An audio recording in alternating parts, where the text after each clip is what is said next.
voor jy word wakker, met 'n lang dag vol werk wat voorlê, maar daar is geen kos vir ontbyt nie. In Papua Nieu-Guinea is dit die realiteit vir baie mense.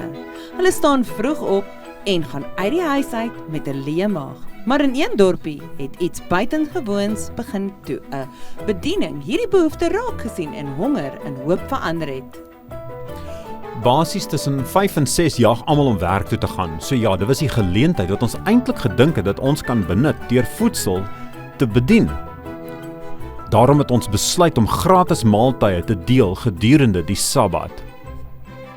Dit word as 'n lae-inkomste gebied beskou met baie inwoners wat daagliks voedseltekort in die gesig staar. Aanvanklik het dit moeilik gelyk om mense hier te bereik. Maar na mate meeltye uitgedeel is, het alles begin verander. Meer mense is bereik en nuwe geleenthede het oopgegaan om verhoudings te bou en te dien. So het dit daardie belangstelling begin bou. Mense het gekom, ons het vir hulle kos gegee en uiteindelik vir hulle ook gebid. Toe ons uiteindelik vir hulle begin bid het hulle eintlik gevra of ons Bybelstudies kon doen. Dis die hele ding wat eintlik die disipelskapbeweging hier in Kokkie aan die brand gesteek het. Omdat hulle gesien het hoe doeltreffend hierdie uitreik vroeg in 2022 was, het die span hul pogings versterk deur die Suid-Stille Oseaan Divisie se tuinmodel te gebruik. 'n 5-fase benadering tot disipel maak. Voorbereiding, saadplanting, kweek, oes en vermenigvuldiging.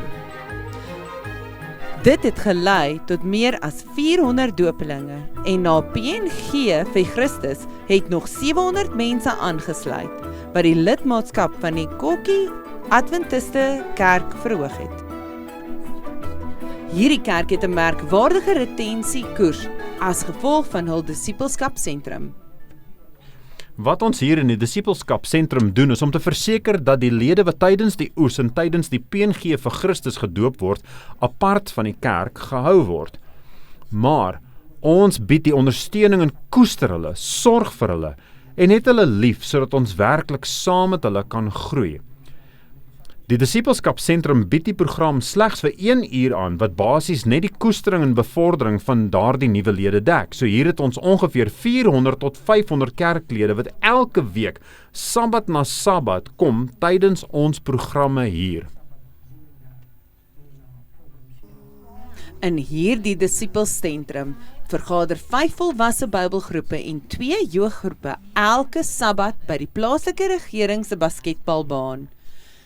Die kerk droom daarvan om hierdie grond te bekom om 'n disipelskapsentrum te bou met fasiliteite vir gesondheid, onderwys, aanbidding en 'n plek van 'n gemeenskap vir meer as 600 lede wat kerkplanting en disipelmaak in die gemeenskap ondersteun. U gebede word benodig.